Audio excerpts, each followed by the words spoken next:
আসসালামু আলাইকুম এভরিওয়ান। আজকে আপনাদের সাথে আমি শেয়ার করব খুলনার বিখ্যাত চুইঝাল দিয়ে গরুর মাংসের রেসিপি।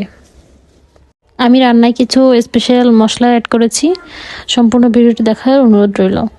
তো আমি এখানেই 1 কেজি গরুর মাংস ভালোভাবে ধুয়ে পরিষ্কার করে নিয়েছি পানি ঝরিয়ে, এবং এতে দিচ্ছি 1 টেবিল চামচ রসুন বাটা, 1/2 টেবিল চামচ আদা বাটা, আর দিয়েছি 1 টেবিল চামচ শুকনো মরিচ বাটা, দিয়েছি স্বাদ মতো লবণ, দিয়েছি 2 চা চামচ হলুদ গুঁড়া, দিয়েছি 1 টেবিল চামচ জিরা বাটা, দিয়েছি 1/2 টেবিল চা চামচ ধনিয়া গুঁড়া, আর দিয়েছি আমি এখানে একটা স্পেশাল গরম মশলা বাটা। এই গরম মশলাটা বাটায় আমি যেটা দিয়েছি কিছু অল্প গোলমরিচ, দিয়েছি দারচিনি, দিয়েছি অল্প শাহি জিরা, জয়ত্রী, আর এলাচ দিয়েছি, সবুজ এলাচ, আর দিয়েছি একটা জয়ফলের অর্ধেক। জয়ফলের একটা রেশিও আছে, প্রতি 2 কেজি মাংসের জন্য একটা জয়ফল ব্যবহার করে থাকি আমি। যাই হোক, এই মশলাটা বেটে ব্যবহার করেছি। আমি মাংসটাকে খুব ভালোভাবে ম্যারিনেট করে রেখে দিব 30 মিনিটের জন্য। 30 মিনিট পরে আমি রান্নাটা বসাবো। চুলায় একটা প্যান বসিয়ে দিয়েছি, এতে দিয়েছি পরিমাণ মতন সরিষার তেল, আর দিয়েছি 1 কাপ পরিমাণে পেঁয়াজ কুচি করে, 3-4টা তেজপাতাও ছিঁড়ে দিয়েছি।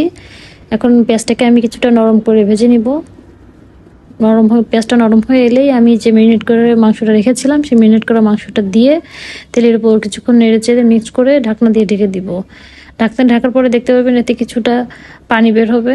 ওই পানি দিয়েই আমি মাংসটাকে কষিয়ে নেব। মাংসের গা থেকে যে পানিটা ছেড়েছে ওটা দিই। তো নেড়ে চেড়ে আমি আবার ঢেকে দিচ্ছি মাংসটাকে। এভাবে আমি প্রায় 30 মিনিট ধরে মাংসটাকে কষিয়ে নিয়েছি। এর ফাঁকে ফাঁকে আমি বেশ কয়েকবার ঢাকনাটা খুলে নাড়িয়ে দিয়েছি, নিচ দিয়ে যাতে লেগে না যায়।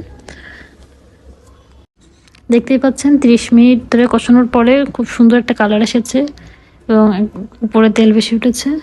এই পর্যায়ে আমি আরও সামান্য একটু পানি দিয়েছি মশলা বাটিটা ধুয়ে, যেহেতু নিচ দিয়ে লেগে পড়ে যাওয়ার মতো একটা ভাব হয়েছিল। তো আর একটু পানি দিয়ে আমি আরও 5 মিনিট কষিয়ে নিয়েছি। এই পর্যায়ে মাংসটা প্রায় 50% সেদ্ধ হয়ে গিয়েছে। দেখতে পাচ্ছেন খুব সুন্দর একটা কালার এসেছে আর একটা উপরে তেল বেশি উঠেছে। এখন আমি মাংসটা তো সেদ্ধ হওয়ার জন্য পর্যাপ্ত পরিমাণে পানি দিয়ে দিব। আমি এখানে 2 কাপ গরম পানি দিয়েছি, এতেই মাংসটা খুব ভালোভাবে সেদ্ধ হয়ে যাবে। যখন পানিতে বলক উঠেছে, আমি তখন এতে কেটে রাখা চুইঝাল দিয়েছি, গোটা রসুন আর 4 টুকরা আলু দিয়েছি। আমার ঘরে সবাই আলু খেতে পছন্দ করে মাংসে। যাই হোক, আমি এখন ঢেকে দিব 30 মিনিট। আমি মিডিয়াম হিটে মাংসটা রান্না করে নিব। তো ফিরে আসছি 30 মিনিট পর। দেখতেই পাচ্ছেন আমার মাংসটা অলরেডি ডান। আমি এই পর্যায়ে একটা মশলা দিব। অপর চুলায় আমি 1 চা চামচ গোটা জিরা আর 3টা এলাচের ভিতরে বিচিটা বের করে ভেজে আর কি টেলে নিব। টেলে গুঁড়া করে আমি মাংসটা নামানোর আগে দিয়ে ঢাকনা বন্ধ করে 10 মিনিট রেখে দিব। 10 মিনিট পরে আমি পরিবেশন করে দেখাচ্ছি। দেখতেই পাচ্ছেন খুব সুন্দর একটা কালার এসেছে মাংসে এবং খুব ভালোভাবেই সেদ্ধ হয়েছে। ঘ্রাণে ঘর মোমো করছে। ক্যামেরায় একটা সমস্যা, আপনাদের সাথে আসলে এই ঘ্রাণটা শেয়ার করা যায় না। যাই হোক, আমার রেসিপিটি ভালো লেগে থাকলে অবশ্যই বাসায় ট্রাই করবেন। Thanks for watching.